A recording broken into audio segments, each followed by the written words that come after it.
Welcome to Promote, Profit, Publish. I'm your host, Juliet Clark, and today we have another extraordinary guest. I know I always say that, but I do choose the most extraordinary people to be on here. You have to admit that.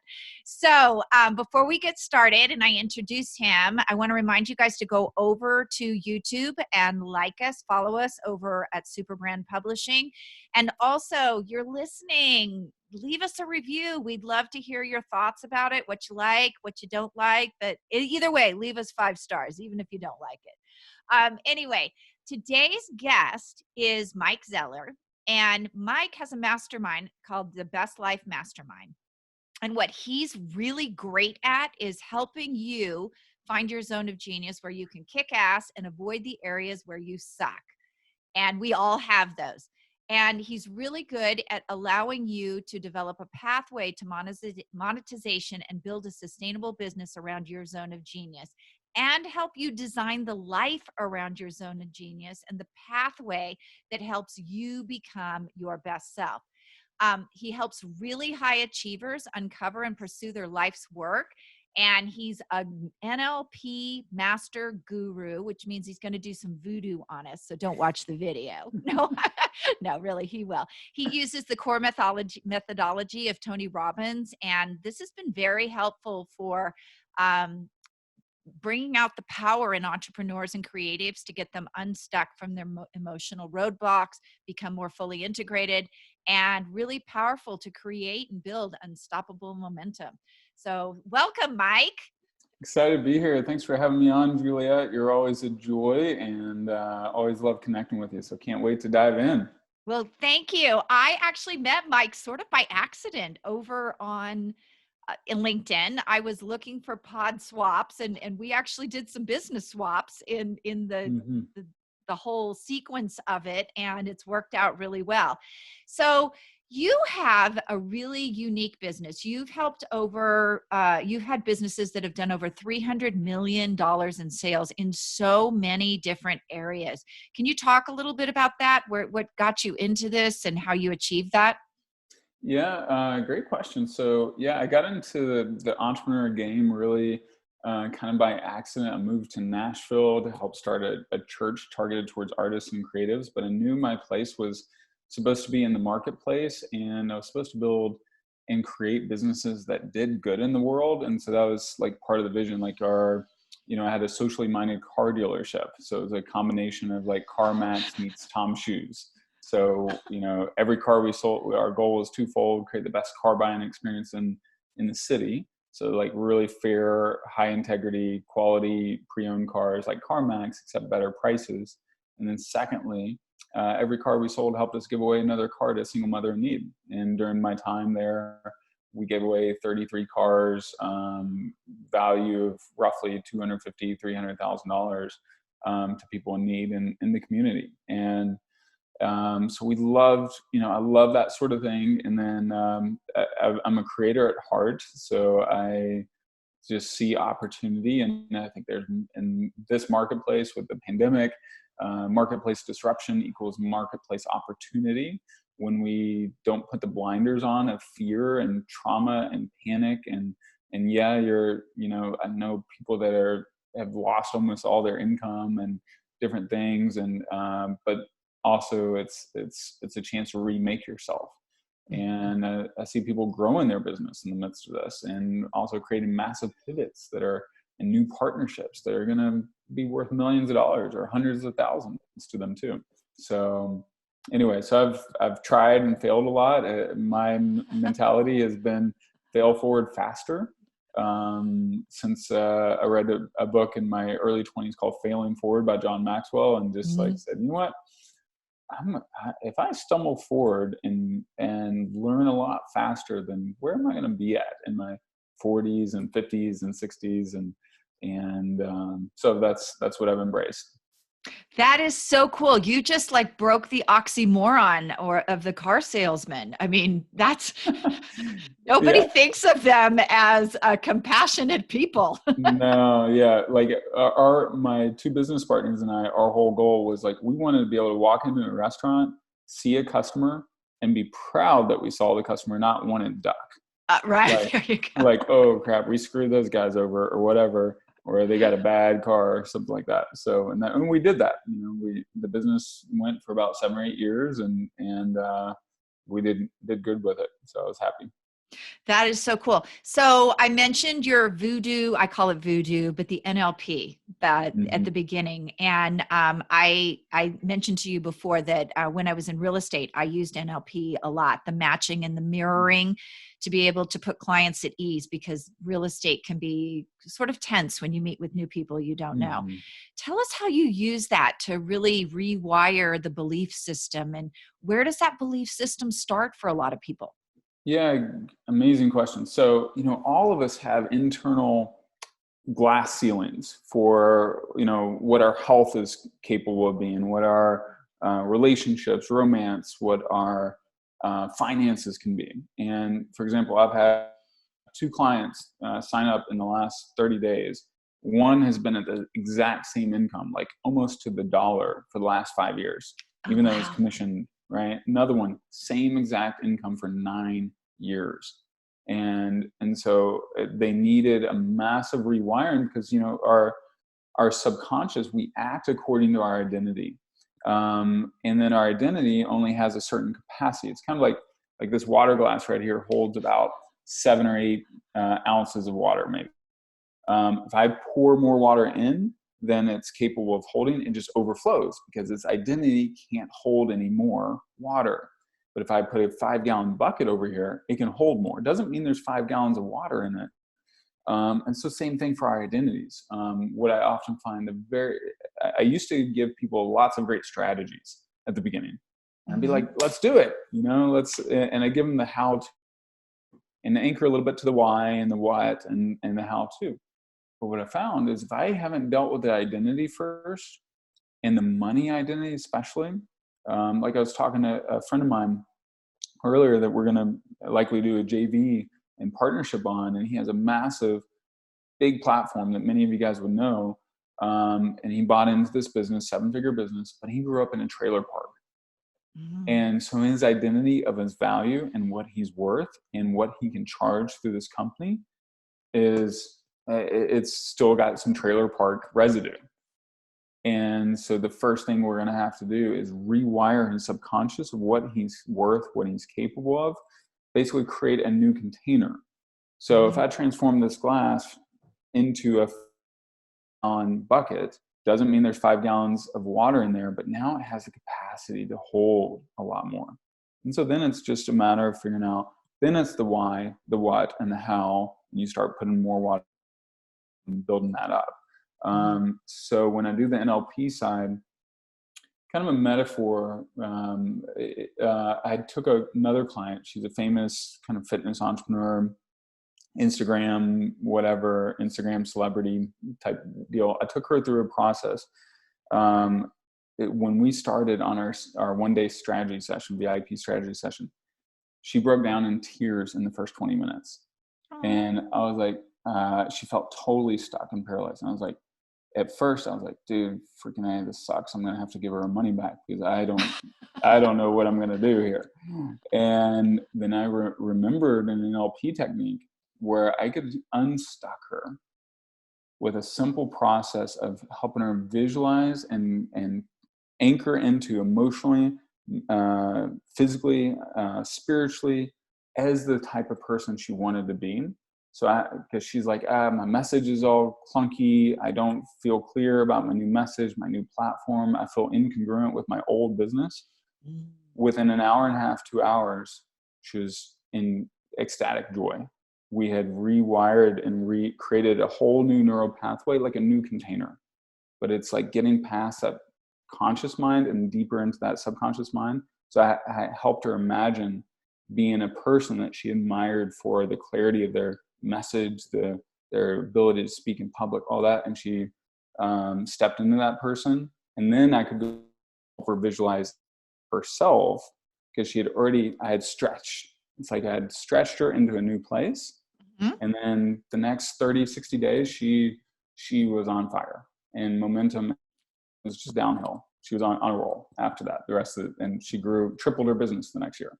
So That is so cool because neuroscientists are finding all of this new information about being able to build new neural pathways all the Mhm. time. So that's great that you know all of that and can build into that for people. There's so much of marketing these days that is, subconscious neuromarketing. I came out of advertising where we did Yeah. everything subliminal. We're sending you messages and you don't know Yeah. it, type of things. So, we are obviously we're doing this during the coronavirus, and Mhm. you and I, before we jumped on, we talked a little bit about the fear that people are Mhm. feeling right now, and almost that paralyzation.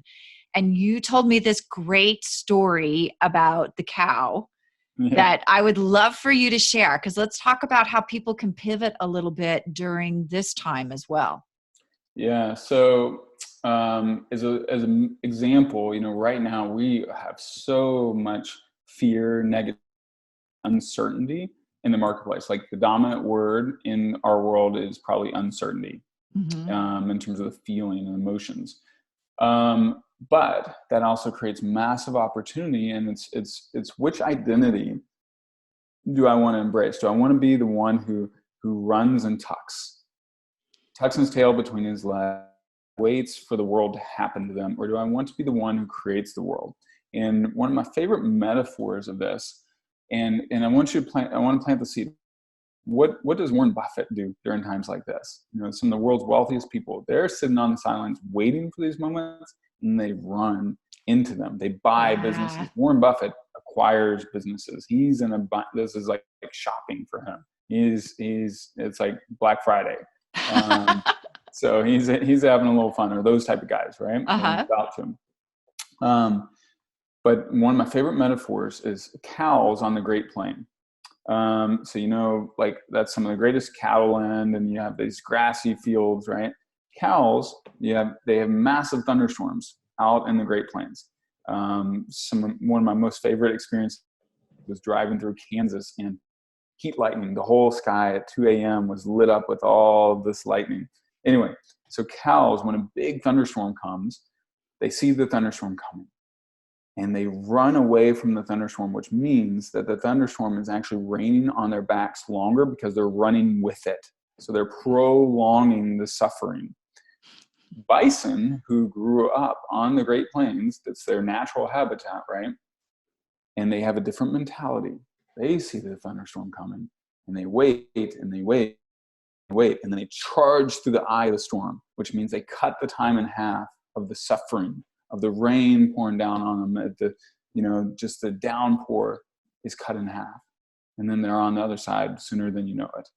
So right now, as I've been coaching a lot of my mastermind clients and my VIP clients and stuff, now is the time to be a freaking bison. Charge through the eye of this, run into it, and look. Right now I'm seeing massive opportunities open up in Yeah. JV partnerships, in collaborations, like you and I connected because we both had openings, right? And our opportunity there, and we looked and explored. And so what are the massive opportunities that are opening up? Where is the disruption creating opportunity in your world? Even if you have to let go of old paradigms, old business models, old things that suddenly don't work. Hmm. No, So that is great. That is really great. yeah. So what do you recommend for people like right now, in our industry? The thing I saw a couple weeks ago were people coming out and saying, you need a summit, and I'm the person to help you create that summit and Mhm. pay me money. And they were creating this massive fear. At least that's what I felt like, that your business isn't going to make it unless you do this summit thing. And you and I sort of have a different attitude about that, just kind of letting it go right now and serving. Yeah. I mean, I think there is a lot of opportunity in the virtual summits, but I think the idea is like, hey, in today's marketplace, it's fundamentally at every single level of business and every single economic climate. Businesses thrive when they find a need and they meet that need, or they find a want and they meet that want. So what are the wants right now? If your business serves, like you were telling me the great story of the wine company Oh that yeah. did a slight little pivot, man, finding people.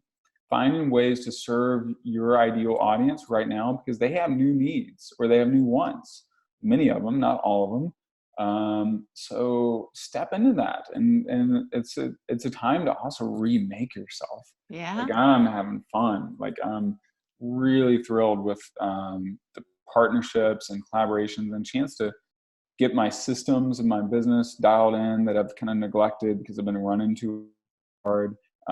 So I feel like step in and serve. You don't have to charge money, but you also should not be ashamed to charge money Mm-hmm. either. Like, I had a client that had a record week last week.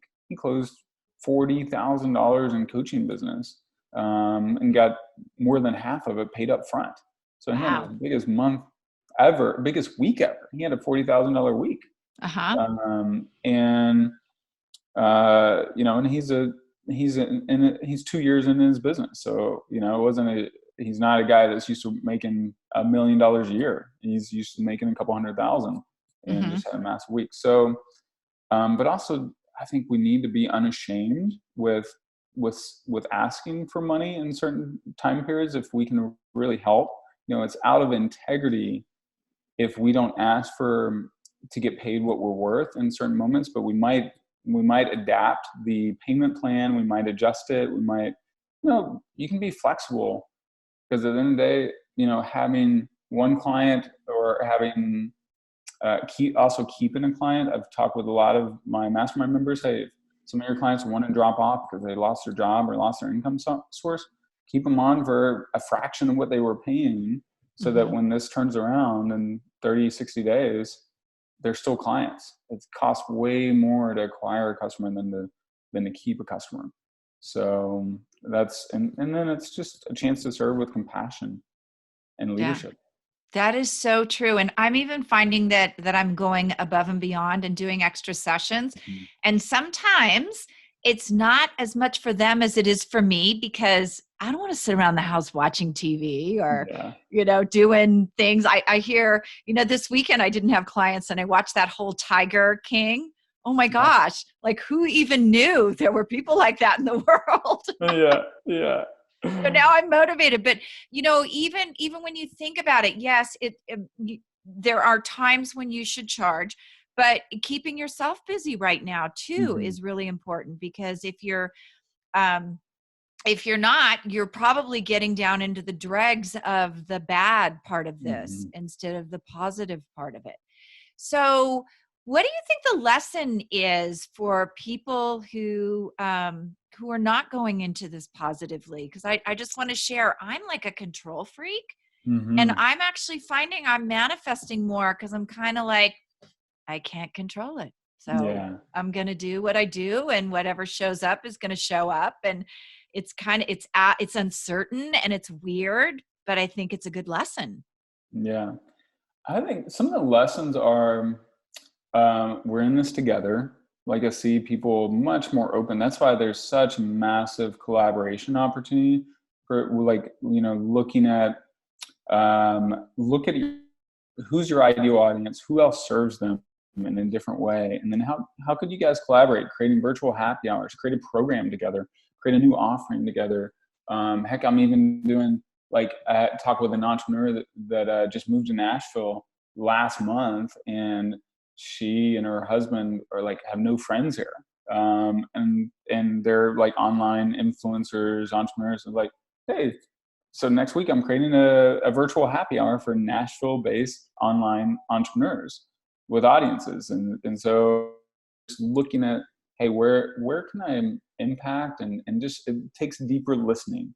Most of Mhm. us don't listen enough, and that's why it's also really hyper important that you control the influences right now. Like, my wife and I, we made a decision about 2 weeks ago that we're only reading about 10 minutes a day each on the coronavirus, like, not allowing a limit. Because I literally had a client time, she canceled, she paused, because she was afraid, Mhm. and I was like, and she was spending over an hour a day reading about the virus and reading about the economy. It's like, Dave Ramsey had this saying during the Great Recession, I know there's a recession happening, but I'm choosing not to participate in it. Mm-hmm. So we have a choice. Like, we can participate or we can grow. But if we can swim with the tide, or we can be like the bison, or be like, Warren Buffett. Another favorite metaphor of mine, the airplanes. Do you know how airplanes lift off? No. All right. So if you think about it, an airplane, it's a massive, one of those Boeing jumbo jets, man, they weigh tons, massive tons. How do they lift off? Air feels like it doesn't weigh anything. So they use air to lift off, but it's the resistance of the air. They have to get going fast enough. They have to create enough resistance to lift them into the sky.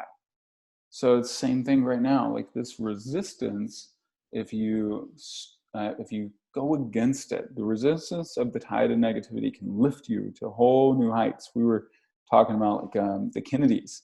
The Kennedys entered the Depression worth $3.4 million, which is a great something back then. But they left the Great Depression worth $117 million, and that's what paved the pathway for them to be, kind of our royal family for at least several decades, with John and Jack and all the other the Kennedys. So this is a time to let the resistance be your friend, and step into it if you want to lead, and if you want to create, and you want to innovate, and also, we should not abdicate serving, not advocate using our gifts because of fear.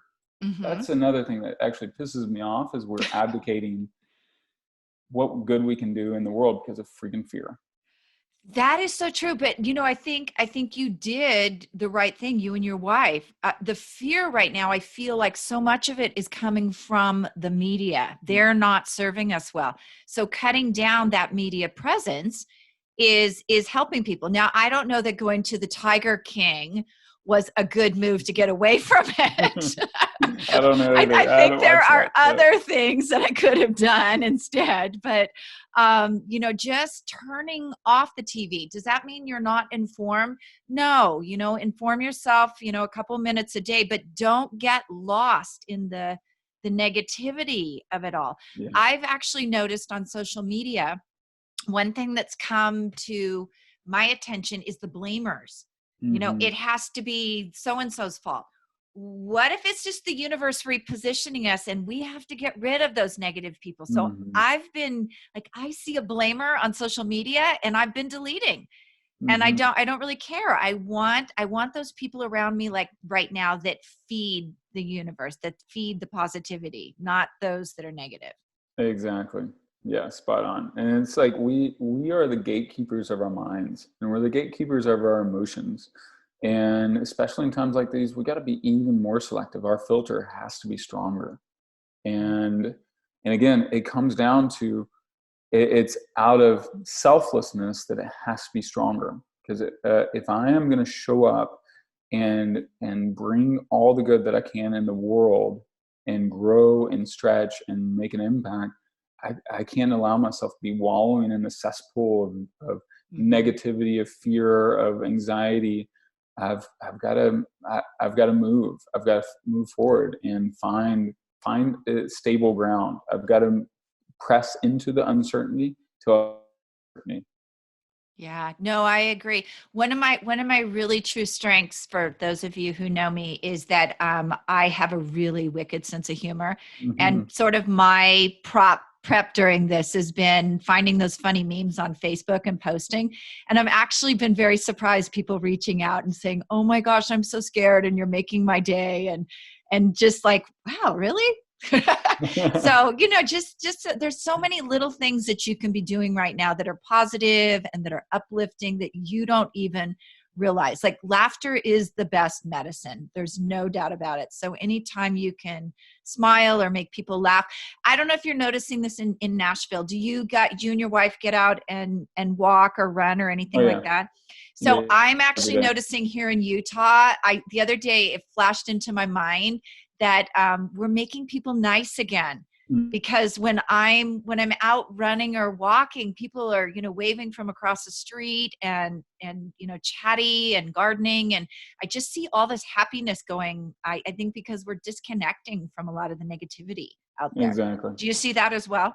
Yeah, I mean, like, neighbors are bringing their lawn chairs over, sitting 6 feet apart, but like connecting and talking and open. Like it's reminded us to be more humans, to be more human. Like I feel like for American culture, we're so dominated by being human doings and not human beings. Now we're forced to be.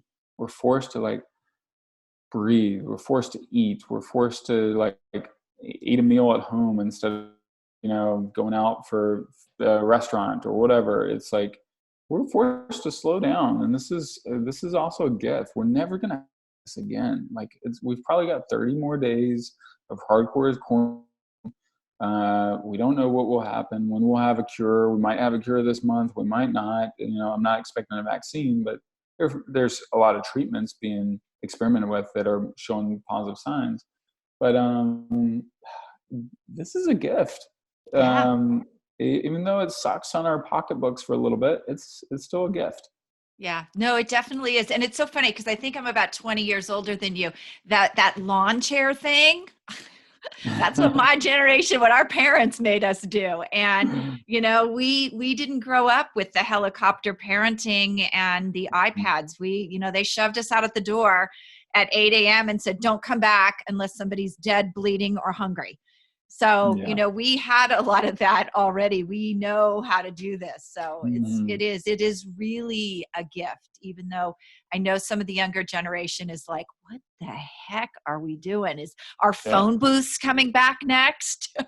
So Mike, where can we find you if we want to connect? You're having some happy hours too right now, right? Yeah. I'm doing a virtual NLP session to help rewire. So if anyone's interested in some of those, I'm doing a couple of those a month. Okay. So I'd love to dive in and do one with you as well. We can do a one-on-one one as well, just to help rewire. I mean, you got a great mindset, but just boom, it's helping high performers go to the next level, right? I got some stuff. We're good. We got something to work with. And then I've got a Facebook group called The Resistance that's, for leaders, achievers, and entrepreneurs that want to stand firm and resist the tide of negativity and step into being a force for good. But MikeZeller.com is my main website, and then Michael R. Zeller on Facebook, and Michael Zeller on LinkedIn, and Michael R. Zeller on Instagram, and then Michael Zeller on LinkedIn and Facebook. So cool. Yeah. Thank you. And then with your help, go ahead. Go ahead. No. Have a killer lead quiz, and I'm super pumped about that. Which, by the way, now is a time for massive lead gen. Yeah. People are growing their audiences. So I'm seeing a lot of massive headway in that. So your listeners, if they need that with you, or need to ramp up ad spend to build audience, it's cheaper than it's ever been. This is a customer acquisition season that shifts into customer monetization for the next season. Whenever we pull out. It definitely is. In fact, I'm giving a talk next week on, pre-qualification serves everybody. Yeah. It really cuts down the lack of communication. So it's a good thing. Well, thank you so much for being on here. I appreciate it. We finally got it done. We had the toughest time, you guys. There was like no internet, bad internet, no recording. So thank you so much. My pleasure. Thanks for having me on. Always great connecting.